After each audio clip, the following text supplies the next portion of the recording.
संस्कृत कक्षायां भवतां भवतीनां च हार्दिकं स्वागतं। सर्वेभ्यो नमः, सुप्रभातम्। सप्तमी कक्षायाः पाठः अस्ति सदाचारः।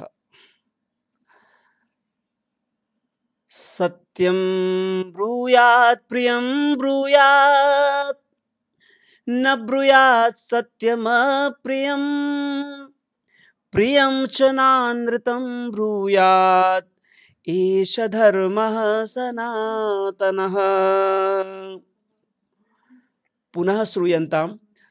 सत्यं ब्रूयात् प्रियं ब्रूयात्, न ब्रूयात् सत्यमप्रियं, प्रियं च नानृतं ब्रूयात्, एष धर्मः सनातनः।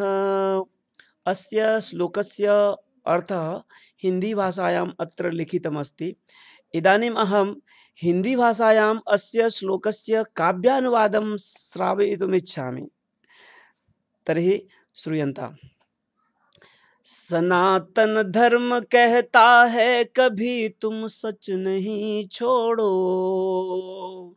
सनातन धर्म कहता है कभी तुम सच नहीं छोड़ो। सनातन धर्म कहता है सदा प्रिय बात तुम बोलो।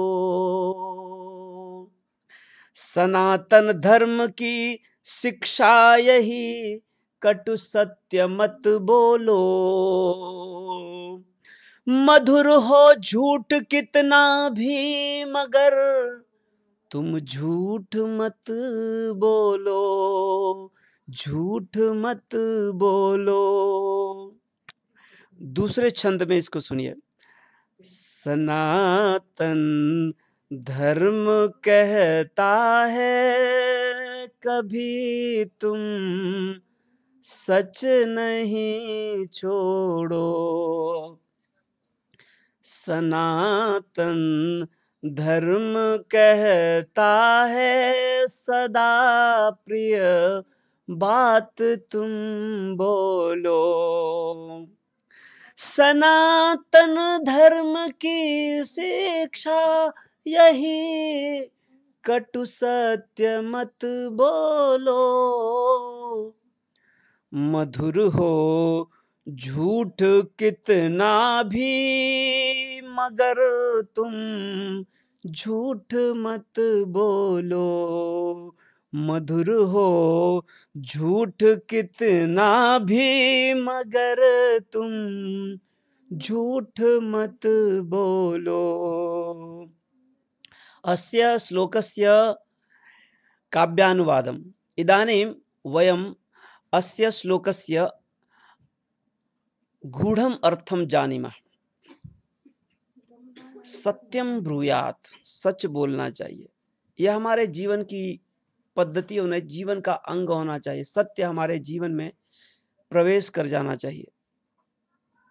अगर हम अपने जीवन में सत्य को धारण कर लेंगे तो मानो कि परमात्मा को हमने प्राप्त कर लिया, क्योंकि इस संसार में सत्य से बढ़कर कुछ नहीं है। जैसा कि इससे पहले आपने सुना होगा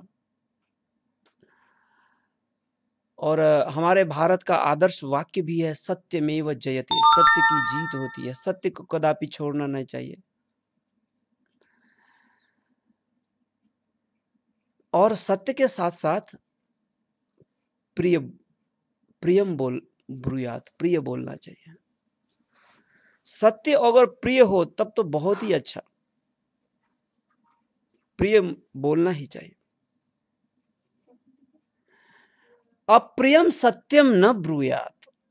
अगर सत्य अप्रिय है, कड़वा है, दुखदाई है, कष्ट देने वाला है, उस सत्य को आप छोड़ सकते हैं। उस सत्य को मत बोलिए। ऐसा सच नहीं बोलना चाहिए जिससे लोगों की अंतरात्मा दुखी हो, जिसे बोलने के बाद व्यक्ति को दुख हो, जिसे सुनने के बाद व्यक्ति दुखी हो जाए। ऐसा सच नहीं बोले। अस्माभिः प्रियं वक्तव्यं, सत्यं वक्तव्यं, प्रियं वक्तव्यं। प्रियवाक्य प्रदानेन सर्वे तुष्यन्ति जन्तवः, तस्मात् प्रियं हि वक्तव्यं, वचने का दरिद्रता। ये श्लोक आपने सुना ही होगा। प्रियवाक्य प्रदानेन सर्वे तुष्यन्ति जन्तवः, सर्वे जन्तवः प्रियवाक्य प्रदानेन एव तुष्यन्ति। सभी खुश होते हैं, सबको प्रिय अच्छा लगता है। लेकिन अगर प्रिय सत्य से युक्त हो, प्रिय सत्य हो, तो बड़ा ही आनंद आता है, बड़ा ही सुख प्राप्त होता है। इसके विपरीत आप यहां देखिए, अप्रियम सत्यम न ब्रूयात। अप्रिय सत्य हमें नहीं बोलना चाहिए। अप्रिय सत्य हमें दुख देता है। जो प्रिय हो वही बोलना चाहिए। सत्य अगर कड़वा हो, दुखदाई हो, कष्टदायी हो, ऐसे सच को नहीं बोलें, ऐसा त्याग दें। जैसे कि मोटे को मोटा बोल देना, और इसी तरह अन्य जो बातें हैं जो सत्य के अंतर्गत आता हो और दूसरे को लिए दुखदाई हो, ऐसा सच त्याग देना चाहिए। तो श्लोक में कहा गया है, न ब्रूयात असत्यम प्रियम, असत्यम अप्रियम सत्यम कदापि न वक्तव्यम अस्माभिः। अगला देखते हैं, कह रहा है कि अप्रियम प्रियम अनृतम च न अनृतम, अनृतम इति झूठ। झूठ अगर प्रिय है फिर भी नहीं बोले। झूठ कितना भी, अभी मैंने श्लोक में बोला है, मधुर हो झूठ कितना भी मगर तुम झूठ मत बोलो।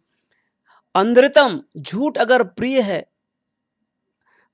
आपका कल्याण सच ही कर सकता है, सच ही कल्याणकारी होता है। सच से ही व्यक्ति का कल्याण हो सकता है। अप्रिय से, अंदर झूठ से कभी प्रिय नहीं होता। और अगर झूठ प्रिय है फिर भी उसे ना बोला, प्रिय असत्य ना बोला। तो इस प्रकार हमने इस श्लोक में देखा कि हमें सनातन धर्म के अंदर, सनातन धर्म किसको कहते हैं, इसकी परिभाषा यहाँ पर दी गई है, एषः धर्मः सनातनः। किं ब्रूयात् सत्यं ब्रूयात्, कीदृशं सत्यं न ब्रूयात्, अप्रियं सत्यं न ब्रूयात्, कीदृशं अनृतम न ब्रूयात्। तो इस तरह इन प्रश्नों के उत्तर भी आप लिखें।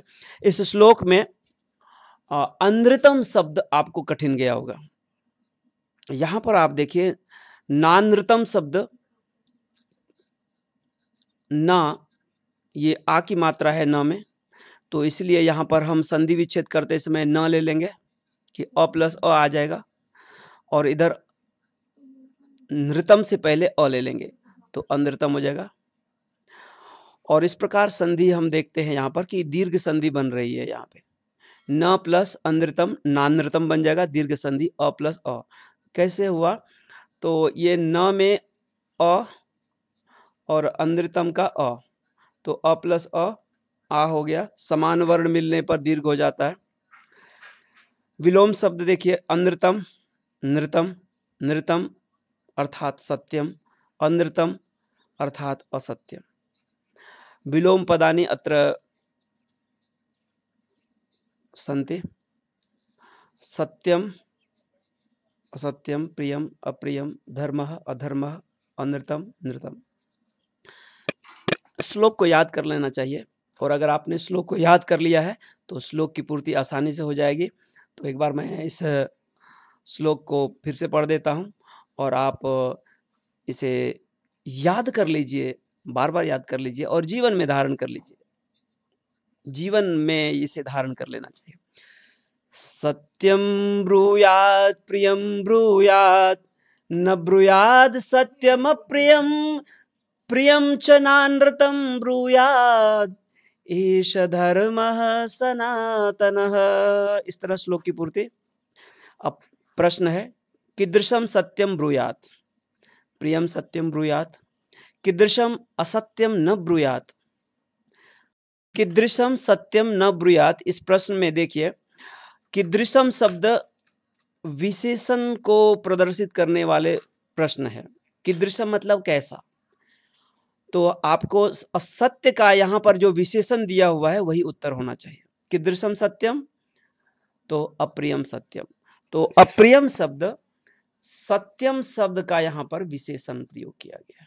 नेक्स्ट, सत्यम ब्रूयात इति कीदृशः धर्मः, सच बोलना चाहिए, ये कैसा धर्म है, ये कहाँ का धर्म है और ये कैसा धर्म है। यहाँ पर प्रश्न है कीदृशः धर्मः, तो धर्म शब्द का आपको विशेषण ढूंढना है। तो आप बताइए कौन सा धर्म है, सनातनः धर्मः। सत्यम अप्रियम इत्यनयोः किम विशेषणम, अब इन दोनों में से विशेषण कौन सा है वो बताना है आपको। सत्यम अप्रियम, तो आप बताइए इन दोनों में से विशेषण कौन सा है। तो सत्य का यहाँ पर विशेषण है अप्रियम, अप्रियम इति विशेषणम। श्लोक में क्रियापद चुनना है। क्रियापद अर्थात जो धातु से बने हुए शब्द होते हैं, वर्ब जिसे कहा जाता है, जिसे एक्शन से संबंधित माना जाता है, जो क्रिया को सूचित करता है, संस्कृत में इसे धातु रूप कहते हैं। तो धातु रूप से बने हुए यहाँ पर कौन से शब्द है क्रिया के, बताइए। तो ठीक है, आपने बता दिया।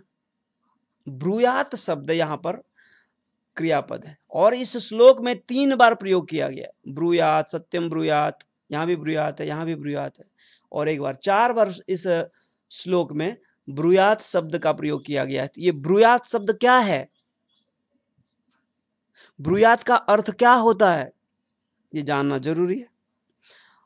तो इस ब्रूयात शब्द में ब्रू धातु है, संस्कृत में ब्रू धातु कहते हैं इसको, ब्रू, और इसमें यात लगा है, मतलब कौन सी, कोई इसमें धातु रूप है।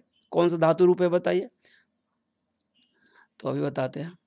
तो ब्रूयात में ब्रू धातु है, ब्रूयात में ब्रू धातु है, और लकार कौन सा है बताइए, ब्रूयात में कौन सा लकार है। तो अगर आपको याद है तो बताइए, नहीं तो अभी बता रहा हूं मैं आपको। ब्रूयात में विधिलिंग लकार है, विधिलिंग लकार का फॉर्म है यहाँ पर, और इसके रूप कैसे चलते हैं ये जानना जरूरी है। ब्रूयात में देखिए आप रूप इसके, ब्रूयात, ब्रूयाताम, ब्रूयुः, ब्रूयाः, ब्रूयातम, ब्रूयात, ब्रूयाम, ब्रूयाव, ब्रूयाम। ब्रू धातु का फॉर्म है यहाँ पर विधिलिंग लकार में। तो ब्रूयात बोलना चाहिए, चाहिए के अर्थ में विधिलिंग लकार प्रयोग किया जाता है, इसीलिए ब्रू मतलब बोलना और ब्रूयात का अर्थ हो जाएगा बोलना चाहिए। उसे बोलना चाहिए संस्कृत में कैसे बोलेंगे, सह ब्रूयात, तौ ब्रूयाताम, ते ब्रूयुः, त्वं ब्रूयाः, युवां ब्रूयातम, यूयं ब्रूयात, अहम ब्रूयाम, आवाम ब्रूयाव, वयम ब्रूयाम। इस तरह वाक्य बनेंगे। इदानीं वर्तमान कालस्य प्रयोगः, अब वर्तमान काल में देखते हैं इसका प्रयोग। प्रथम पुरुष में सह तौ ते, त्वं युवाम यूयम, अहम आवाम वयम। प्रथम पुरुष में होते हैं सह तौ ते, मध्यम पुरुष में त्वं युवाम यूयम, उत्तम पुरुष में अहम आवाम वयम। मैं वह बोलता है, सह ब्रवीति, वे दोनों बोलते हैं, तौ ब्रूतः, वे सब बोलते हैं, ते ब्रुवन्ति, तुम बोलते हो, त्वं ब्रवीषि, तुम दोनों बोलते हो, त्वं युवाम ब्रूथः, यूयम ब्रूथ, अहम ब्रवामि, ब्रवीमि, अहम ब्रवीमि, आवाम ब्रुवः, वयम ब्रूमः। इस तरह ब्रू धातु का प्रयोग वर्तमान काल में यहाँ पर लिखा हुआ है, और यहाँ पर विधिलिंग लकार का प्रयोग किया गया था। विधिलिंग लकार का रूप चलता है एत, एताम, एयुः, एह, एतम, एत, एयम, एव, एमा। तो इस तरह इसके रूप आप याद कर लेंगे।